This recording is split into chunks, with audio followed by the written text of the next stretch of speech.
श्रीमती जया बच्चन माननीय सांसद ने संसद में बहुत महत्वपूर्ण मुद्दा उठाया, जिसके लिए हम उनके भाषण को निम्नानुसार सलाम करते हैं। वरिष्ठ नागरिकों को मार डालो। सरकार को सभी सीनियरों को मार देना चाहिए। 65 वर्ष की आयु के बाद के नागरिक, क्योंकि सरकार इन राष्ट्र निर्माताओं पर ध्यान देने को तैयार नहीं है। क्या भारत में वरिष्ठ नागरिक होना अपराध है? भारत के वरिष्ठ नागरिक 70 वर्ष के बाद चिकित्सा बीमा के लिए पात्र नहीं है, उन्हें ईएमआई पर ऋण नहीं मिलता है, ड्राइविंग लाइसेंस जारी नहीं किया गया है, उन्हें कोई काम नहीं दिया जाता है, इसलिए वे जीवित रहने के लिए दूसरों पर निर्भर रहते हैं। उन्होंने सेवानिवृत्ति की उम्र यानी 60-65 तक सभी करों, बीमा प्रीमियम का भुगतान किया था। अब सीनियर सिटीजन बनने के बाद भी उन्हें सारे टैक्स चुकाने होंगे। भारत में वरिष्ठ नागरिकों के लिए कोई योजना नहीं है। रेलवे हवाई यात्रा पर मिलने वाली 50% छूट भी बंद कर दी गई है।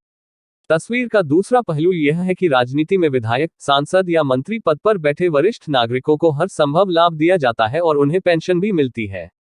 मैं यह समझने में असफल हूं कि अन्य सभी कुछ सरकारी कर्मचारियों को छोड़कर को समान सुविधाओं से क्यों वंचित रखा गया है।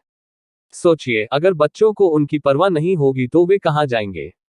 अगर देश के बुजुर्ग चुनाव में सरकार के खिलाफ जाएंगे तो इसका असर चुनाव नतीजों पर पड़ेगा। सरकार को इसका परिणाम भुगतना पड़ेगा। सीनियर्स के पास सरकार बदलने की ताकत है, उन्हें नजरअंदाज न करें। उनके पास सरकार बदलने का जीवन भर का अनुभव है, उन्हें कमजोर मत समझो। वरिष्ठ नागरिकों के लाभ के लिए बहुत सारी योजनाओं की आवश्यकता है। सरकार कल्याणकारी योजनाओं पर बहुत पैसा खर्च करती है, लेकिन वरिष्ठ नागरिकों के बारे में कभी ध्यान नहीं देती।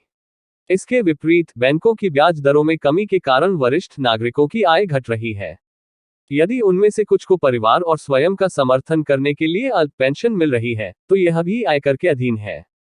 इसलिए वरिष्ठ नागरिकों को कुछ लाभों पर विचार किया जाना चाहिए। 1. 60 वर्ष से ऊपर के सभी नागरिकों को पेंशन दी जानी चाहिए। 2. सभी को हैसियत के मुताबिक पेंशन दी जाए। 3. रेलवे, बस और हवाई यात्रा में रियायत। 4. अंतिम सांस तक सभी के लिए बीमा अनिवार्य होना चाहिए और प्रीमियम का भुगतान सरकार द्वारा किया जाना चाहिए। 5. वरिष्ठ नागरिकों के अदालती मामलों को शीघ्र निर्णय के लिए प्राथमिकता दी जानी चाहिए। 6. हर शहर में सभी सुविधाओं से युक्त वरिष्ठ नागरिकों के घर। 7. सरकार को 10-15 साल पुरानी कारों को स्क्रैप करने के नियम में संशोधन करना चाहिए। यह नियम केवल वाणिज्यिक वाहनों के लिए लागू किया जाना चाहिए। हमारी कारें ऋण पर खरीदी जाती हैं और हमारा उपयोग 10 वर्षों में केवल 40 से 50 हजार किलोमीटर तक होता है। हमारी कारें नई जैसी ही अच्छी हैं। यदि हमारी गाड़ियां नष्ट हो जाती हैं तो हमें नई गाड़ियां दी जानी चाहिए। मैं सभी वरिष्ठ नागरिकों और युवाओं से अनुरोध करता हूं कि वे इसे सभी सोशल मीडिया पर साझा करें।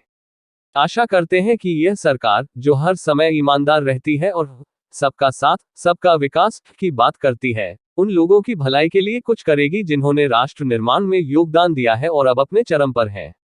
कृपया अपने दोस्तों, वरिष्ठ नागरिकों और शुभचिंतकों के साथ साझा करें।